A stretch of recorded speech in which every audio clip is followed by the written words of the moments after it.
Hello, welcome to Enchantment of Eternity.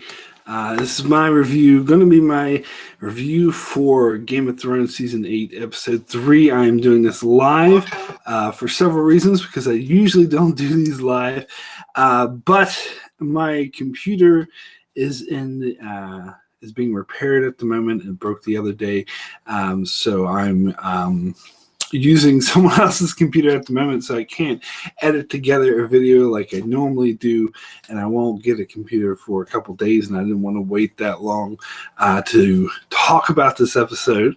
And also, a couple of people in the chat. I see Marilyn Bentley, good to see you, and of course Abkin Tomko.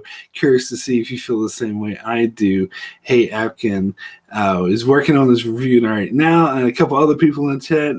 Jerome, DJ.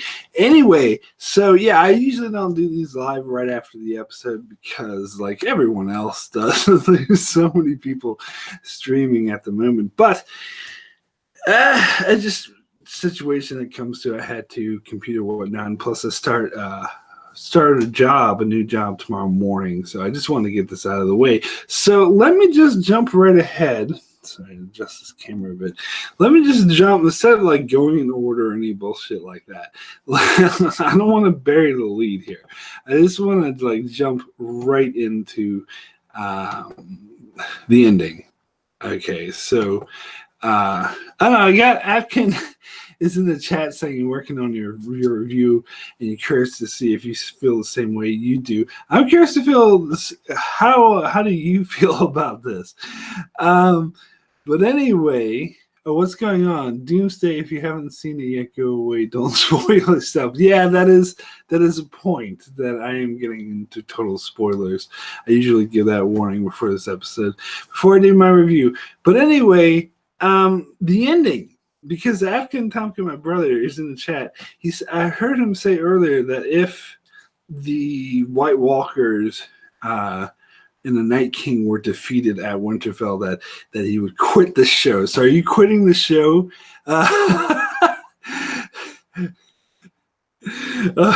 Colonel Doomsday, I don't want to spoil it for you. I probably just did. But anyway, Abkin, are you going to quit the show? You can answer me in the chat. Because, are you going to stop watching and rage quit the show? Because the White Walkers... yeah, they're still arguing with Colonel Doomsday about spoiling himself. I'm sorry. You can watch this later, Colonel Doomsday. Yeah, but anyway, you said you were going to quit the show if the White Walkers didn't... if they lost. So, no, you already said you wouldn't? Okay. That's good. All right. Because, did you say it earlier and I missed it? Oh, well. Anyway, yeah.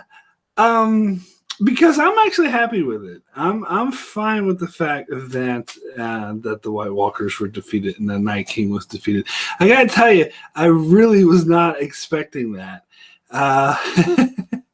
I said that I wouldn't really quit. Yeah, but are you upset with it?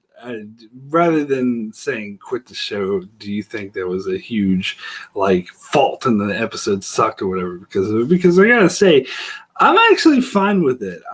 Because at one point in the episode, it says, however, I now expect it to go the way of season 7 and suck. Okay. Well, fair enough. I don't, actually. I'm looking at it more positive, but we'll see.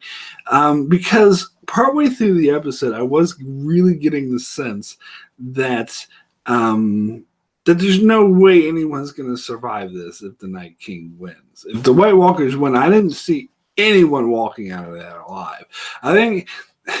the way they presented the battle, and this is kind of realistic or consistent, I should say, with how the Night King and the White Walkers and the Whites have been betrayed, is how brutal and just full on this battle was. It's totally different than any other battle. It's not like your normal battles, like Jon Snow fighting Ramsay or whatever. This was just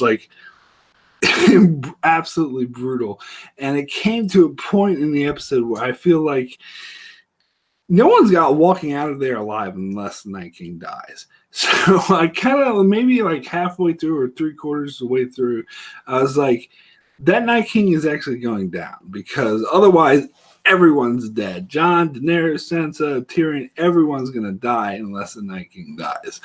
I mean, that's what I was thinking. What else is going on in the chat here? Duran says, I love that it ended here. The final 3 episodes are going to go back to the human versus human drama. Apkins says the episode was amazing, but I think that the rest of the season will probably suck. But I'll wait before judging it. DJ says all the Starks and the Lannisters survives. And Apkins says, I just feel like we're doomed for cheesy ending with Jon and Dany living happily ever after and rolling the 7 kingdoms together. I don't think so. I don't know. I personally haven't seen them indicate anything they were going to revert to that cheesiness of season 7. Yeah, I mean, I could be wrong, and maybe you're right. Maybe the last 3 episodes will suck. But it seems to me from the previous episodes that they were definitely setting up this conflict between Jon and Dany because we now had this thing of Jon saying that he actually has a bigger claim to the throne. So I don't know. I mean, Jon and Dany did sort of band together for this battle, but I think after the battle, I don't know, things might change a bit. I don't know. I don't think it's going to be all of and you know, I was kind of disappointed that we didn't get more information on the White Walkers, and it just came down to like defeating them in battle. But whatever. I mean, part of me was thinking that they kind of ruined the Night King and the whole White Walkers conflict was a bit too simplistic, and so it's probably better that they just get it out of the way now and then get back to focusing on the human drama, as they said. And yeah, and I think this battle was so perfect that I think it would have hurt the show if they didn't give final resolution then. And I don't know how everyone feels about oh, Atkins says I don't think Grey Worm died. No, he didn't. I was actually, before I came on, I was looking up a list of survivors and people who died, and survivors list had Grey Worm, which I think is the case. They weren't very clear on that one, but I don't know if this list I saw was very accurate because it also had Ghost and Drogon and Rhaegal in the survivors list. Not so sure Ghost survived because we saw him traveling, charging with the Dothraki, and then we didn't see him again. We know all the Dothraki died, and Dan and Dave hates direwolves. So I don't know. I don't think he survived. So some dude says there were 6 deaths that we know of. 6 confirmed deaths. So let's count them off. There was Beric Dondarrion, there was Dolorous Ed, there was Theon. Blanking at the moment. What are the other deaths? Jorah, of course, that's a big one. Who are the other 5? Night King? Does he count?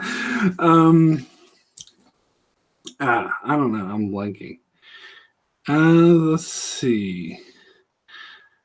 If people are talking, it sure looks like Ghost survived. It sure didn't look like Ghost survived. Yeah. Oh, Melisandre, of course. Yeah. So I guess that's the 6 they were referring to, unless I'm forgetting someone else and I shouldn't have counted the Night King. But yeah, Melisandre. Yeah, I'm not so sure that Rhaegar survived. Maybe because we just saw Drogon at the end, because it looked to me like when Rhaegal and Viserion were fighting each other that Rhaegal might have just died, because I don't think I saw him after that. Yeah, I did. Oh, Lyanna, you're right. I didn't say Lyanna Mormont, so it was her, not the Night King. So there's the 6. Gotcha. So it was Lyanna Mormont, Jorah Mormont, Beric Dondarrion, Dolorous Ed, Melisandre, and God damn it, someone I already mentioned that's slipping my mind. But anyway, Yeah, so not that many deaths, certainly not as many deaths as we thought. Yeah, Sam, pretty sure Sam survived. Rhaegal was in the preview. Really? I didn't see him. I watched the preview like 3 times, and I didn't see Rhaegal in the preview. But whatever. Maybe I need to watch the preview a 4th time. Theon, of course, Theon. Yeah. So there we go. Mel, Jorah, Ed, Theon, Lyanna, and Beric. Yeah. So anyway, of course, Theon was going to die. I was right about that one.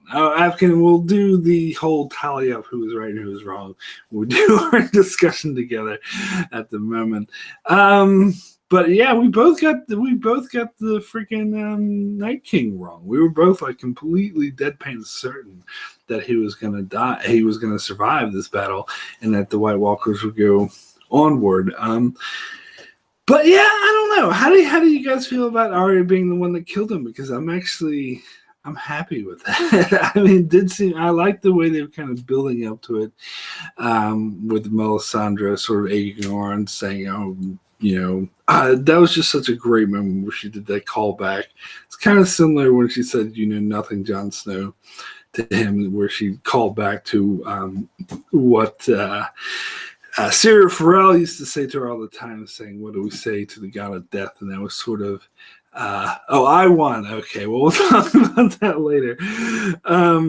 You don't even need to count. Oh, do you? Okay, I can't even remember how I won because I chose Theon and you didn't. Was that the deal breaker?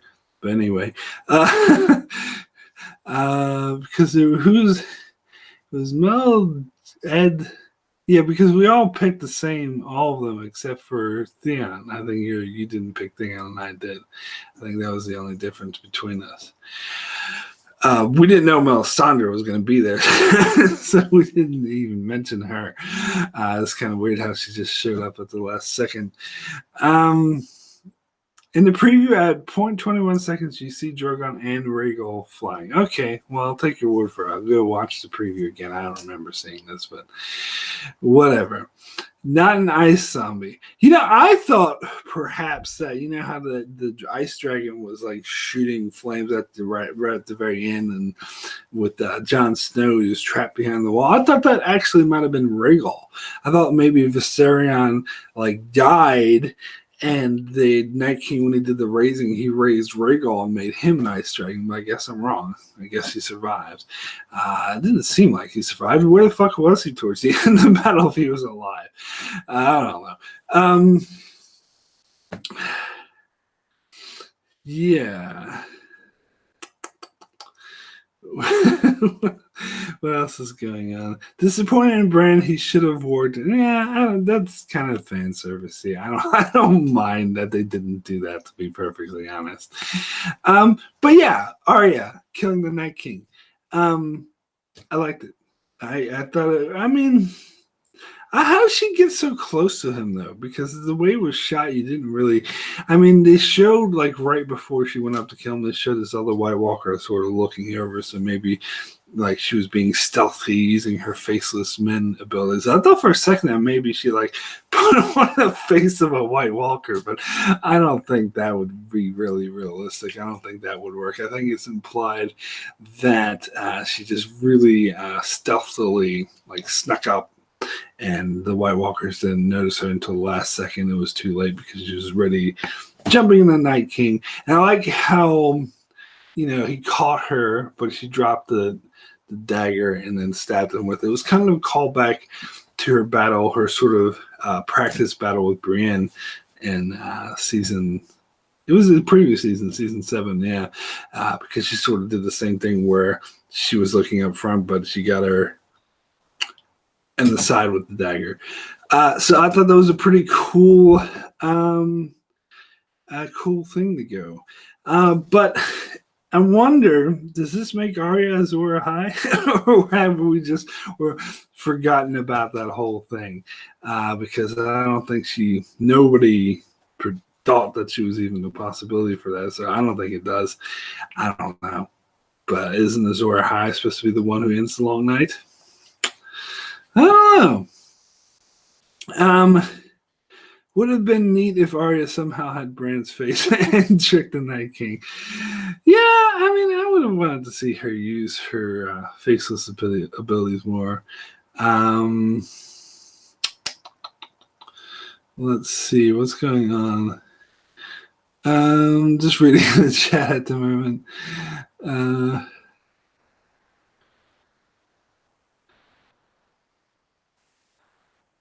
Episode disappointed. Hold on. Sorry. What's going on? The episode disappointed me. Definitely how they handled the White Walkers' defeat felt underwhelming. Definitely since they were teased since the book one in episode one of the show. Atkins says, I 100% agree. 100% first scene the first episode is halfway through the season disappointing. Yeah, I don't know. I see where you guys are coming from, and I definitely get that sense. But on the other hand, I thought they jumped the shark with the White Walkers in season 7. So I'm actually kind of glad to get them out of the way.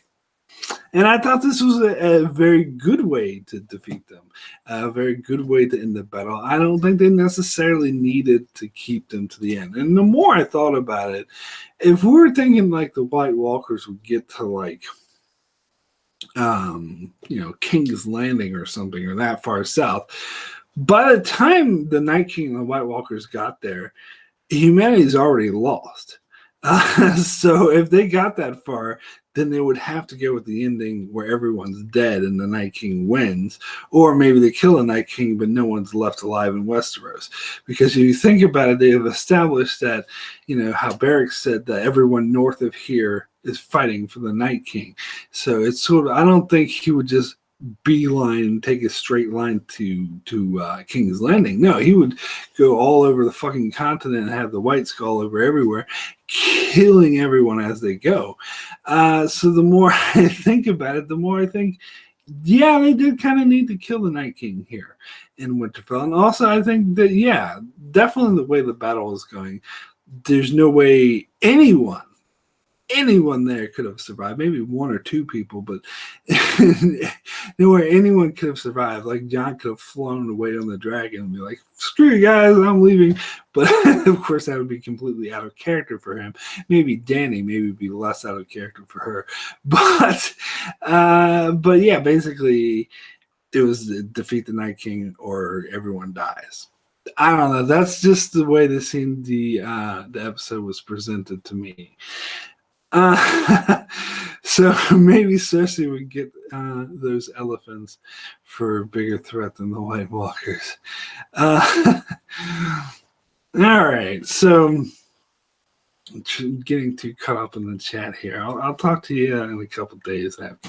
But anyway, what else can I say about this episode? I don't know. I don't think I'd have to watch this a couple more times, but I'm not quite ready to call this like the best episode ever or one of the best battle sequences.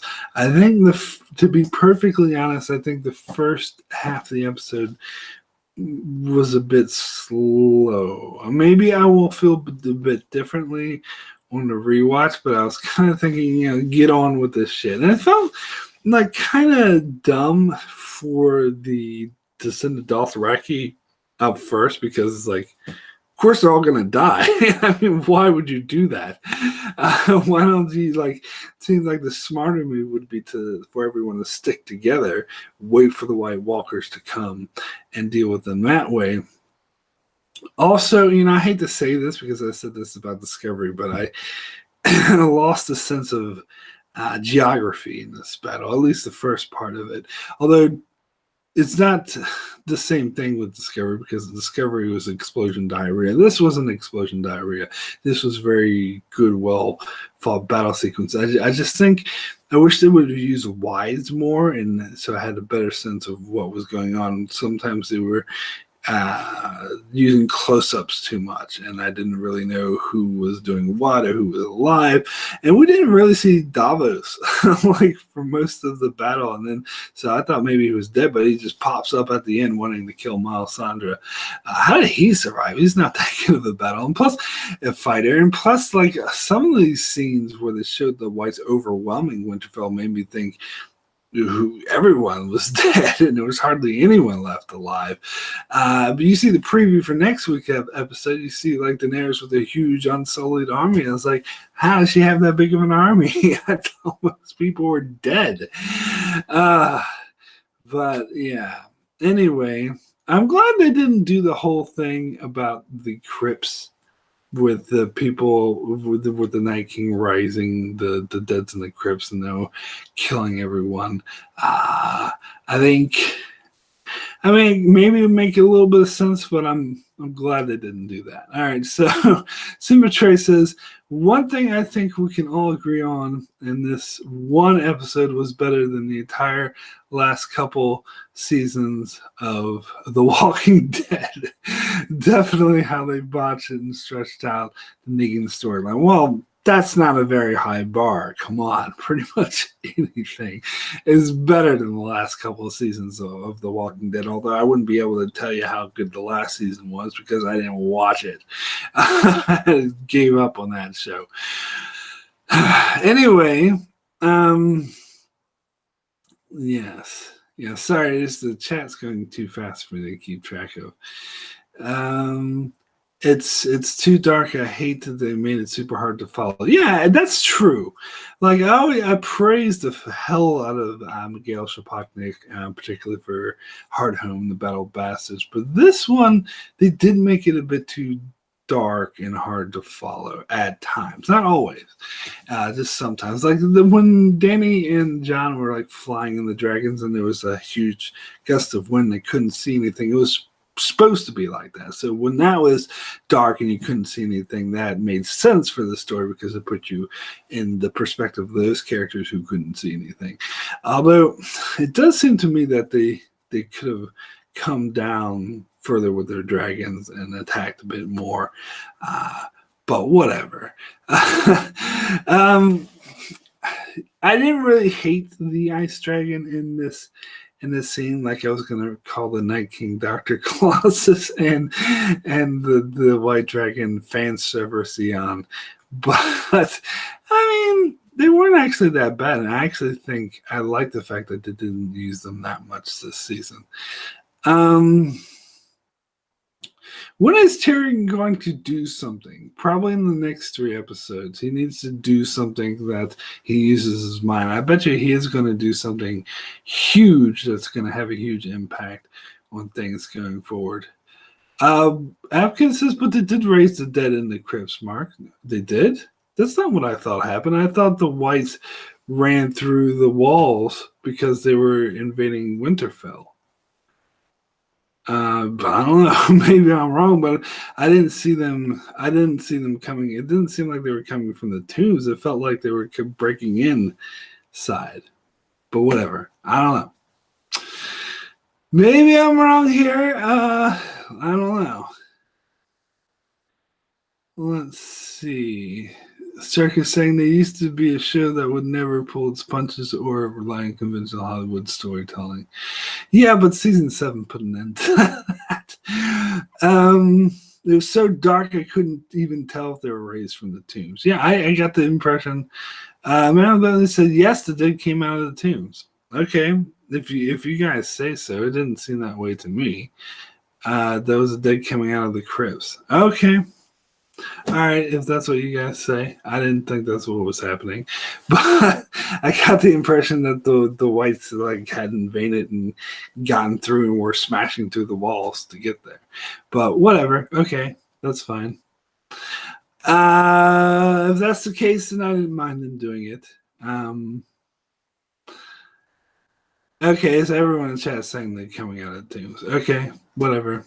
If that's the case, then I think it worked. It didn't bother me then. They were definitely coming out of the tombs. Okay, all right. They're coming out of the tombs. That's just not how it looks for me. But anyway, Yeah, because it just seemed like the whites were like making their way through Winterfell, and like they were trapped Arya in that room and whatever. So, but whatever. Um, yeah, whatever. Anyway, yeah. So I don't know what else to talk about with this episode. It was, I don't know. Again, I'd have to watch it a couple more times.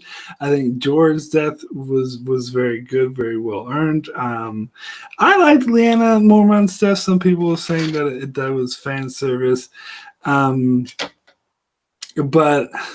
I don't know. I think they had established that character to be a badass. When the White Giant first came in, just smacked her away, I was worried that that's how she died, because I thought that would be a dumb way to die. But by having her actually like kill the giant, I actually thought that was a really cool way to die.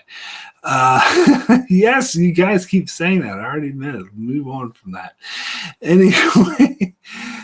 Okay, give it up. I already admitted that they're coming out of the tombs. All right, stop talking about that. Anyway, what else am I going on?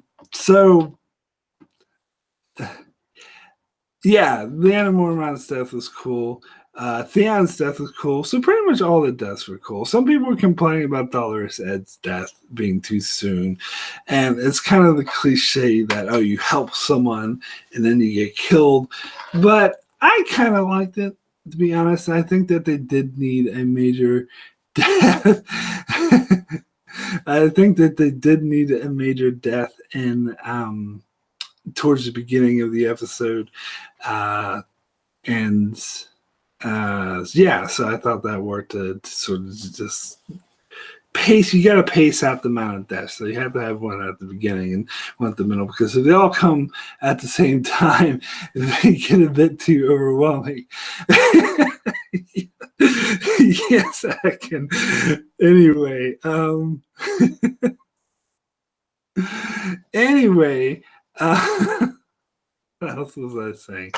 So yeah, the chat's distracting me. That's why I usually don't do these live to begin with. But anyway, so yeah, so Theon's death was really good. I think it was pretty well, I thought it was pretty obvious to me that he was gonna die. I think that made sense. I like how Bran was like, oh, thank you, Theon, you're a good person. And like when he said that, it's like, yeah, that's obvious. I think even Theon knew at that point that he was going to die. He's like, all right, fuck it. That's because all of his other people were dead already. Let's see. Yeah. Oh, Gendry survived as well. So yeah, I think so, because we didn't see him die, and I had the list of everyone who survived, and that kind of surprised me. So yeah, there were a lot fewer deaths than I thought there would be, and the White Night King was among these deaths, so that was a bit surprising. I don't know, but I just don't know. I'm not ready to give this episode a rating, like overall, because I think I need to watch this a couple more times to get my handle on. Because I don't know. Like I said, I think the first half of the episode moved a bit too slowly. I don't think it's one of the best battles they do. I think the Battle of Bastards was better. I think Blackwater maybe even was better. And I think Hardhome perhaps was better. I don't know. Maybe not. It's hard to say. There were some moments that were really great. Like, but I don't know. Like, we get all these scenes of Jon and Dany on the dragons fighting the Night King, their dragons, and they all end up like surviving those really rough battles. But yeah. Oh, Afghan says, I thought that Theon still needed to face Euron. Yeah, I guess not.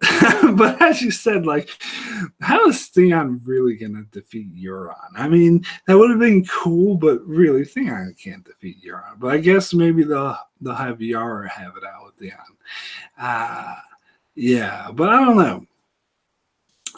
Overall, I did like this episode. I thought it was good, particularly ending. Like, I love the slow walk they had the Night King walking to kill Bran. They were playing that like piano music. It reminded me a lot of the Winds of Winter, which is also directed by Miguel Sapochnik. It reminded me of that whole scene where Cersei was, blowing up the sept, and they played it with the piano music. It seemed like they were doing a similar style with that. And I honestly thought, because I mentioned this in last week's review, that I thought Bran was going to die. So when they had that long scene, I was like, yeah, the Night King is coming up.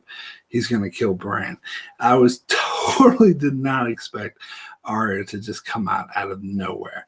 And I don't know, I can see some people being unhappy with that, saying, oh, that just seems like kind of fake that she just popped up out of nowhere to kill him. But in the grand scheme of things, I'm okay with it. I'm really surprised that Bran survived, though, to be honest, because I thought Bran, what is he gonna do now? I guess he's gonna be like, Jon should be king of the Seven Kingdoms, which, okay, Afghan, I'll have to admit that it would suck. The next 3 episodes would suck if that's all about him saying.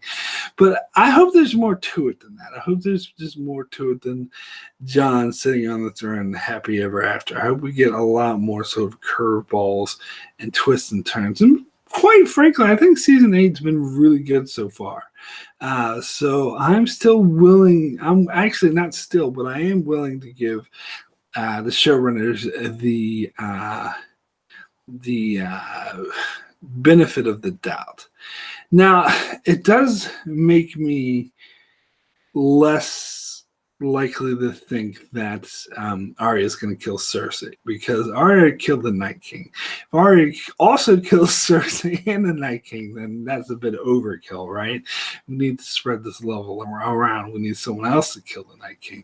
Also makes me wonder, like, what Jaime's going to be like now that they won at the Battle of Winterfell, and everyone's like, in Daenerys and everyone's like, okay, let's march down and kill Cersei now. Is Jaime going to be on board with that? Or he's going to be like, well, I helped you defeat the dead, but now I'm a Lannister again, so fuck you guys.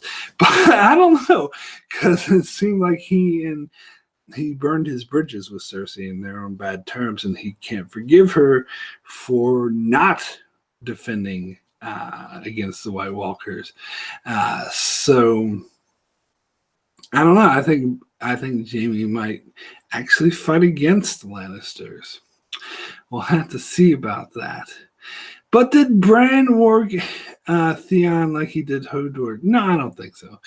I don't think that's what happened. I think it was very clear that he was saying, goodbye, Theon, I love you, you're about to die. It's like, you're a good man, and thank you. Like, that was good. I hope there was more to the Night King than Dr. Colossus, but there wasn't. Yeah, I was kind of hoping that too. But as you indicated, Dan Dave indicated that there wouldn't be, that we wouldn't find a greater motivation. Like I said, I was hoping that there was some huge revelation that will take us into the prequel about the Long Night. But, you never know. You never know. That may still be to come, even though the White Walkers are defeated. And yes, Afghan, Arya won't kill Cersei, Jaime will. I think I definitely am totally on board with that now. Yeah, I don't know. I think this battle is good. Particularly ending, I thought it was really intense. But I think it could have been better. Perfectly honest. Yeah. But anyway, I think that is actually all I have to say about this episode. I can't think of anything else to mention. I covered all the main points. It seems like if I keep going, I'll just be repeating myself now. So anyway, thank you guys, everyone in the chat, for showing up. Thank you for showing up here, because I know there's like 1 billion people doing live streams at the moment for Game of Thrones, and it's unfortunate I couldn't do a full-on review for this episode, but I will be back with another live stream on this channel with Apkin Tomko, who's in the chat. We're going to have a more sort of clear and concise conversation I'm not sure when that's going to be, though. Maybe tomorrow, maybe the next day, maybe the day after. That's still, I don't know. We'll have to figure it out. So it'll probably be like a last minute thing, but I'll put the link up when that happens. Striker says, I hope the Expanse does their climax better. I didn't mind. I didn't have that big of an issue with this climax. I thought it was quite good. Considering how horrible season 7 was, this didn't bother me that much. But anyway, that is it for this video. So thank you guys for tuning in. Thank you guys for watching. Be sure to check out my channel. As I said, I'll do a live stream of Game of Thrones and, of course, cover the other episodes to come. I might do a proper review on this video later on in the week once I get my equipment back, but we'll just have to see about that. Anyway, thank you guys so much, and we'll see you guys next time.